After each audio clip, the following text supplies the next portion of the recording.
Nilai tukar rupiah kembali menjadi perhatian serius pemerintah pada 12 Mei 2026. Pelemahan mata uang nasional yang terjadi dalam beberapa pekan terakhir mulai memunculkan kekhawatiran terhadap stabilitas pasar keuangan domestik. Pemerintah pun langsung bergerak cepat bersama Bank Indonesia untuk menjaga agar tekanan terhadap rupiah tidak berkembang menjadi gejolak ekonomi yang lebih besar. Menteri Keuangan Purbaya Yudi Sadewa mengakui bahwa pergerakan rupiah saat ini memang sedang berada dalam tekanan. Faktor global seperti ketidakpastian ekonomi dunia, pergerakan suku bunga Amerika Serikat, hingga keluarnya dana asing dari pasar obligasi negara berkembang menjadi penyebab utama melemahnya nilai tukar rupiah. Meski demikian, pemerintah memastikan kondisi fiskal Indonesia masih dalam batas aman dan terkendali. Purbaya menyebut asumsi nilai tukar dalam APBN sebenarnya sudah memperhitungkan potensi tekanan terhadap rupiah sehingga kondisi saat ini masih dianggap dapat diantisipasi.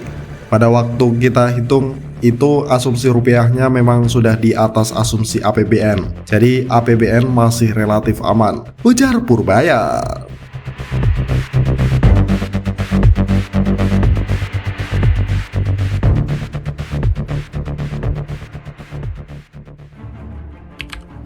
Pemerintah siap intervensi pasar.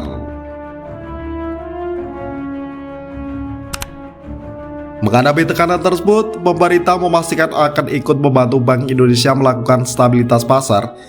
Salah satu langkah utama yang disiapkan adalah menjaga agar yield obligasi negara tidak melonjak terlalu tinggi.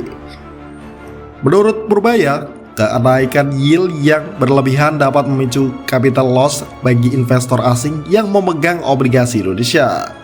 Jika hal itu terjadi, investor asing berpotensi menarik dana mereka dari pasar domestik, sehingga tekanan terhadap rupiah bisa semakin berat. Kalau yield naik terlalu tinggi, artinya asing yang pegang bond di sini ada capital loss. Dia akan keluar. Jadi kita kendalikan itu supaya asingnya nggak keluar. Jelas ya. Pemerintah bahkan mengisyaratkan akan mulai masuk ke pasar untuk membantu penguatan rupiah bersama Bank Indonesia. Langkah intervensi tersebut diharapkan mampu menjaga stabilitas pasar keuangan dan meredam kepanikan investor. Kita akan coba membantu nilai tukar, membantu BI sedikit-sedikit kalau bisa. Kita akan masuk mulai besok. Tambahnya, kita coba membantu nilai tukar. Kita membantu BI lah sedikit-sedikit kalau bisa. Arus modal asing jadi faktor penting.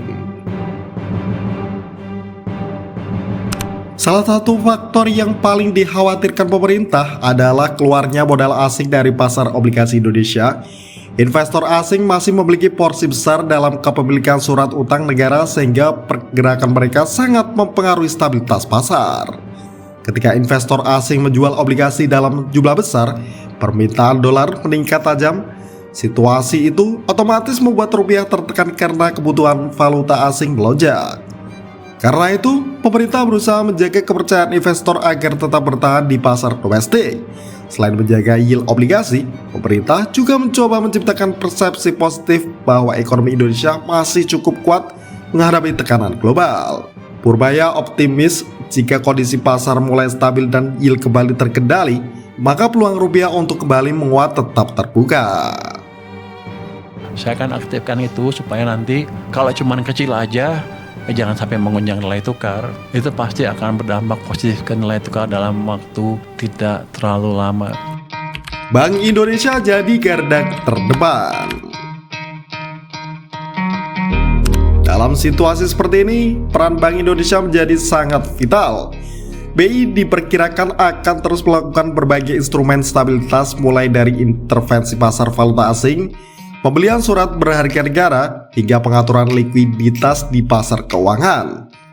Sinergi antara pemerintah dan BI dianggap penting agar pasar melihat adanya koordinasi kuat dalam menjaga stabilitas ekonomi nasional. Pemerintah tidak ingin tekanan terhadap rupiah berkembang menjadi sentimen negatif yang mempengaruhi dunia usaha maupun masyarakat luas. Apalagi pelemahan rupiah biasanya akan berdampak langsung pada harga barang impor, biaya produksi industri, hingga inflasi nasional.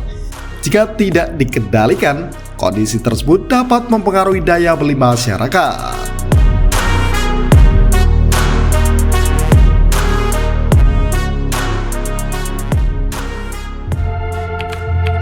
Pemerintah pastikan tak ada tax amnesty.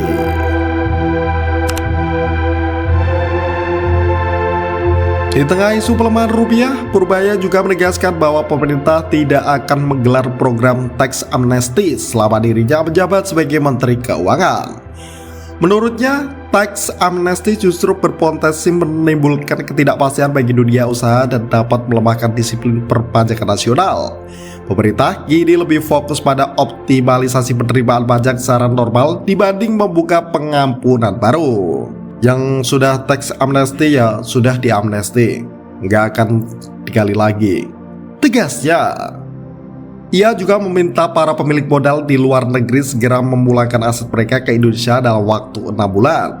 Langkah tersebut diharapkan dapat membantu memperkuat cadangan devisa sekaligus mendukung stabilitas rupiah di tengah tekanan global. Kita lihat, kita serahkan ke Bank Sentral karena mereka yang berwenang untuk melakukan kebijakan nilai tukar, dan kita percaya mereka bisa mengendalikan nilai tukar. Pelemahan rupiah pada 12 Mei 2026 menjadi ujian penting bagi pemerintah dan Bank Indonesia dalam menjaga stabilitas ekonomi nasional. Meski tekanan global sulit dihindari, pemerintah berusaha menunjukkan bahwa kondisi ekonomi Indonesia masih terkendali. Intervensi pasar yang disiapkan diharapkan mampu menahan laju pelemahan rupiah sekaligus menjaga kepercayaan investor terhadap pasar keuangan domestik. Kini, perhatian publik tertuju pada efektivitas langkah pemerintah dan Bank Indonesia dalam menghadapi tekanan ekonomi global yang terus berkembang.